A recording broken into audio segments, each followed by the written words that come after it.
नमस्कार दोस्तों, हमारे चैनल रियल फैक्ट सनातन में आपका फिर से स्वागत है। दोस्तों, भगवान कृष्ण ने महाभारत काल में ही कलयुग का विस्तार पूर्वक वर्णन कर दिया था। कलयुग में लोग कैसे होंगे, जीवन कैसे व्यतीत होगा, लोगों का व्यवहार एक दूसरे के प्रति कैसा होगा, यह सब उस काल में ही बताया जा चुका था। यहाँ हम प्रस्तुत करेंगे भगवान कृष्ण द्वारा कलयुग के बारे में बताई गई 5 कड़वी बातें जो आज 100% सच हो रही है। महाभारत काल में पांचों पांडवों के मन में कलयुग के बारे में जानने की जिज्ञासा थी। उन्होंने श्री कृष्ण से एक बार पूछा कि कलयुग में मनुष्य कैसा होगा, लोगों के विचार कैसे होंगे और मोक्ष प्राप्ति कैसे होगी। ये प्रश्न सुनकर श्री कृष्ण ने पांचों पांडवों को वन में जाने को कहा। साथ ही ये भी कहा कि तुम जो कुछ भी वहाँ देखो उसे मेरे पास आकर विस्तार से बताना। श्री कृष्ण का आदेश पाकर पांचों भाई वन गए और कुछ समय बाद वापस आए। फिर एक एक कर पांचों भाइयों ने वन में जो देखा था वो भगवान कृष्ण को बताया। सबसे पहले युधिष्ठिर ने श्री कृष्ण को बताया कि उन्होंने वन में 2 सूंड वाले हाथी को देखा। तब कृष्ण ने कहा कि कलयुग में ऐसे लोग राज करेंगे जो बोलेंगे कुछ और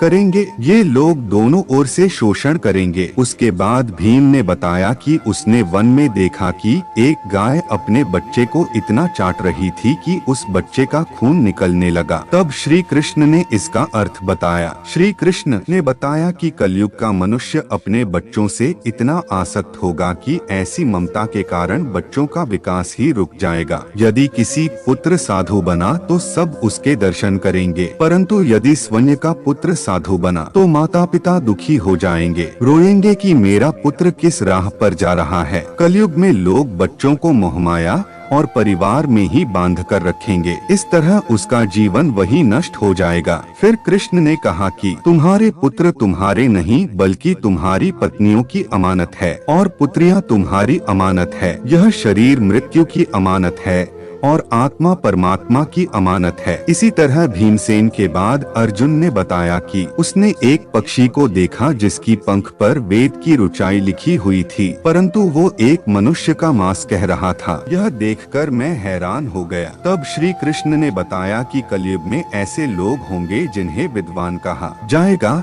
किंतु उनकी मंशा यही होगी कि किसकी जल्दी मृत्यु हो जिससे उसकी संपत्ति को अपना लिया जाए। व्यक्ति का ओहदा चाहे कितना भी बड़ा क्यों ना हो, किंतु उसकी दृष्टि दूसरों की संपत्ति पर ही रहेगी। ऐसे लोग बहुत होंगे जो दूसरे के धन को छीनने को आतुर होंगे। वास्तविक संत तो कोई ही होगा। अर्जुन के बाद फिर नकुल ने श्री कृष्ण को वन के बारे में बताया। नकुल ने कहा कि मैंने देखा कि एक भारी चट्टान पर्वत से गिरी और बड़े से बड़े वृक्ष भी उसे नहीं रोक पाए, परंतु एक छोटे से पौधे से टकराकर वह चट्टान वही रुक गई। तब इसका अर्थ बताते हुए श्री कृष्ण ने कहा कि कलयुग में मनुष्य की बुद्धि क्षीण होगी, उसका जीवन पतन होगा और इस पतन को धन या सत्ता के वृक्ष रोकने में सक्षम नहीं होंगे, किंतु हरिनाम रूपी एक छोटे से पौधे से मनुष्य का जीवन पतित होने से रुक जाएगा। हरि कीर्तन से मनुष्य की बुद्धि प्रबल होगी। अपने चारों भाइयों की तरह सहदेव ने भी भगवान कृष्ण से वन की बात बताई। सहदेव ने बताया कि उसने वन में अनेकों कुएं देखे, जिनमें से केवल बिच का कुआं खाली था जो कि सबसे गहरा था। कृष्ण ने सहदेव को इसका अर्थ बताते हुए कहा कि कलयुग में धनी व्यक्ति अपने शौक के लिए पुत्री विवाह में,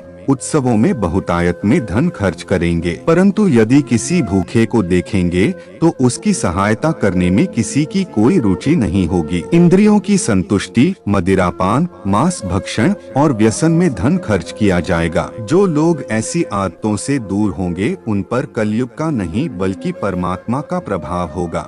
प्रियो मित्रों, आपको हमारी आज की ये वीडियो कैसी लगी नीचे कमेंट करके जरूर बताएं और ऐसी ही आध्यात्मिक और धार्मिक जानकारी के लिए सब्सक्राइब करें हमारा यूट्यूब चैनल रियल फैक्ट सनातन।